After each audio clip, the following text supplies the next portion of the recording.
Derived units.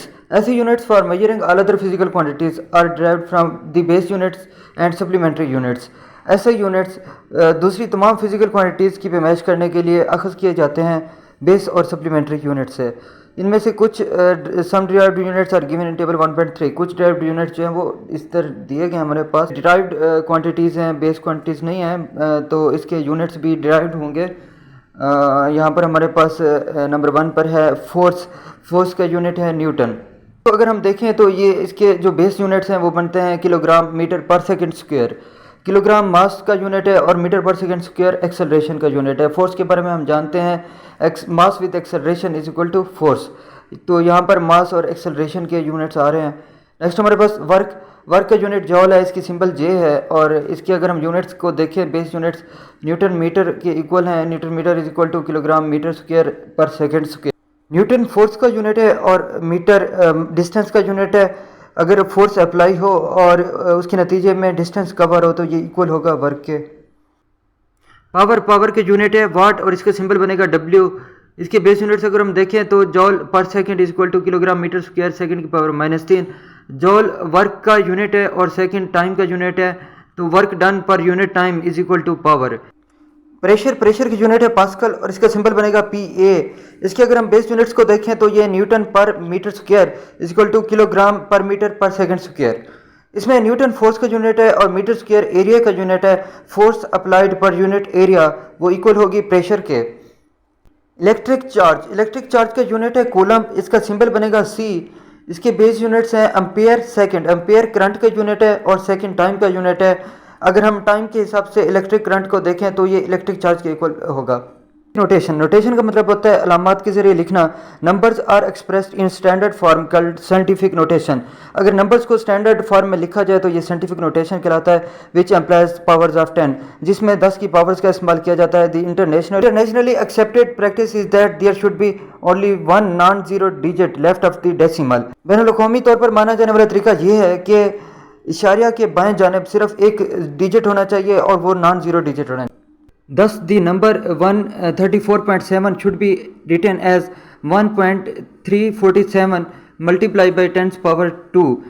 तो हमने decimal को यहाँ 4.7 से उठा के हमने इसको 1 के साथ लगा दिया है। मकसद ये है कि डेसिमल के लेफ़्ट पर ओनली 1 नॉन ज़ीरो डिजिट होना चाहिए और जितने डिजिट हमने क्रॉस किया है यहाँ पर डेसिमल को तो उतने हमने 10 की पावर दे देनी है। यहाँ पर 2 डिजिट क्रॉस हो रहे हैं तो हम 10 पावर 2 कर रहे हैं और इसी तरह and 0.0023 should be expressed as 2.3 multiply by 10 power -3। तो यहाँ पर हमने डेसिमल को हम चूँकि बैक की तरफ लेकर गए हैं तो 10 पावर माइनस में आएगी और यहाँ पर हमने 3 डिजिट्स को क्रॉस किया है तो यहाँ पर 10 पावर 3 आएगी। और मकसद वही कि डेसिमल के लेफ़्ट पर सिर्फ ओनली 1 नॉन ज़ीरो डिजिट होना चाहिए। कन्वेंशंस फॉर इंडिकेटिंग यूनिट्स को जाहिर करने की रिवायात या तरीक़ाकार।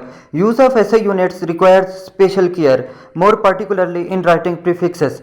ऐसे यूनिट्स का इस्तेमाल ख़ास तवज्जो तलब करता है, ख़ासकर जब प्रीफिक्सेस लिखनी हो। प्रीफिक्सेस जब किसी यूनिट की मिकदार को कम या ज़्यादा शो करना तो उसके साथ एक और यूनिट अटैच किया जाता है, जैसा कि मिलीमीटर में मिली प्रीफिक्स है यूनिट के साथ attach. Following points should be kept in mind while using units को इस्तेमाल करने के दौरान मंदरजा झेल पॉइंट्स को ध्यान में रखना चाहिए। Full name of the unit does not begin with a capital letter even if named after a scientist, for example newton. कभी भी कैपिटल लेटर से स्टार्ट नहीं होगा हत्ता कि ये किसी साइंटिस्ट का नाम क्यों ना हो, जैसा कि न्यूटन। अगर हमने न्यूटन लिखना है तो हम इसमें कैपिटल लेटर नहीं लिखेंगे जब हम पूरा नेम लिख रहे होते हैं यूनिट का। The symbol of the unit named after a scientist has initial capital letter such as N for Newton। अगर हमने सिंबल लिखनी हो यूनिट की और ये साइंटिस्ट के नाम के ऊपर हो यूनिट तो फिर हम कैपिटल लेटर यूज़ करेंगे। The prefix should be written before the unit without any space, such as 1/10⁻³ meter is written as 1 millimeter। इसमें मिली और मीटर के बीच में कोई स्पेस नहीं होगी। Standard prefixes are given in table 1.4। Standard prefixes यहाँ पर टेबल 1.4 में दी गई हैं। A combination of base unit is written each with one space apart। अगर 2 बेस यूनिट का कम्बिनेशन हमने लिखना हो, 2 बेस यूनिट्स को हमने एक साथ लिखना हो तो उनके बीच में एक स्पेस दी जाती है। For example newton metre is written as, जैसे कि न्यूटन और मीटर में एक स्पेस है। Compound prefixes are not allowed, दो या दो से ज़्यादा प्रीफिक्सेस एक साथ नहीं लिख सकते. For example 1 microfarad may be written as 1 pico. Numbers such as 5.0 by 10 power 4 centimeter may be expressed in scientific notation as 5 by 10 power 2 meter. Scientific notation में हम मिलीमीटर या सेंटीमीटर का यूज़ नहीं करेंगे बल्कि हम मीटर में एक्सप्रेस करेंगे. When a multiple of a base unit is raised to a power, the power applies to the whole multiple and not to the base unit alone. Thus 1 kilometer square is equal to 1 kilometer square is equal to 1 multiplied by 10 power 6 metre square. Base unit जो कि metre है यहाँ पर उसका square लिया जाएगा तो उसके साथ जो किलोमीटर है उसके ऊपर भी पावर अप्लाई होगी और ये स्क्वायर जो है वो किलोमीटर का स्क्वायर बनेगा. Measurement in practical work should be recorded immediately in most convenient unit. Experiment में प्रैक्टिकल वर्क में जब मेजरमेंट या पैमाइश ली जाएगी तो वो फ़ौरन ही जो भी आसानी से मुयसर यूनिट होगा उसमें लिख ली जाएगी. जैसे कि micrometre screw gauge measurement is millimetre.